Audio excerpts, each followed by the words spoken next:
আসসালামু আলাইকুম সম্মানিত দর্শক, সবাই কেমন আছেন? তো আশা করি সবাই ভালো আছেন। তো আমি মোহাম্মদ হাবিবুর রহমান, টিডিএল এআই কর্মী। তো আপনাদের আজকে দেখাবো টিডিএলের 320 নম্বর 100% শাহিওয়ালের যে বাচ্চা সেটা। তো আপনারা ভিডিওতে যেই গাভীটি দেখতে পাচ্ছেন এটা হচ্ছে এটার মা। এটাকে আমি ইনসেমিনেশন করেছিলাম টিডিএলের 320 নাম্বার শাহিওয়ালের 100% দিয়ে।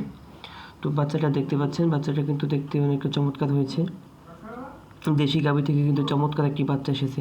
এটা কিন্তু নাভি গলকম্ব খুবই সুন্দর এবং হাত পাগুলো কিন্তু খুবই মোটা, কানগুলো কিন্তু খুবই লম্বা। তো দেখতে পাচ্ছেন কালারটা কিন্তু বেশ সুন্দর এসেছে। তো আমি মনে করি টিডিওলের বাচ্চাগুলো ভালোই।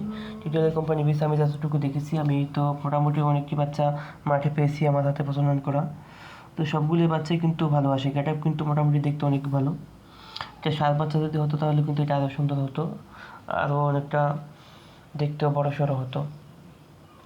তো আপনারা টিডিএলের বীজ ব্যবহার করবেন। টিডিএলের শাহিওয়াল এবং স্পেশাল শাহিওয়ালের বাচ্চাগুলো কিন্তু খুবই ভালো আসে, এবং টিডিএলের যে ফ্রিজিয়ান যেই বুলগুলো আছে এই বুলগুলো কিন্তু খুবই ভালো এবং ভালো মানের বাচ্চা পাবেন। এবং যদি আপনারা এই বাচ্চা থেকে গাভী তৈরি করেন তো দুধের পরিমাণও কিন্তু খুব ভালো হবে। তো আপনারা অবশ্যই ভালো দুধ পেতে হলে ছোটোবেলা থেকেই বাচ্চাকে যত্নাদি করবেন, অর্থাৎ বেশি পরিমাণে দুধ খাওয়াবেন এবং সময় মতো প্রতিষেধক টিকা দিবেন। অনেক ক্ষেত্রে দেখা যায় যে লাম্পি স্কিন বা খুরা রোগের কারণে কিন্তু অনেক ছোটো বাচ্চা মারা যায়। সেক্ষেত্রে আপনারা একদিন বয়স থেকে আপনারা লাম্পি রোগের যে টিকা আছে, লাম্পি ভ্যাক্স যে ভ্যাকসিনটা পাওয়া যায় অথবা লাম্পি ভ্যাক্স যেই আফ্রিকান ভ্যাকসিন, ওটা আপনারা 2 সিসি করে সামনে চামড়ার নিচে দিয়ে দিবেন।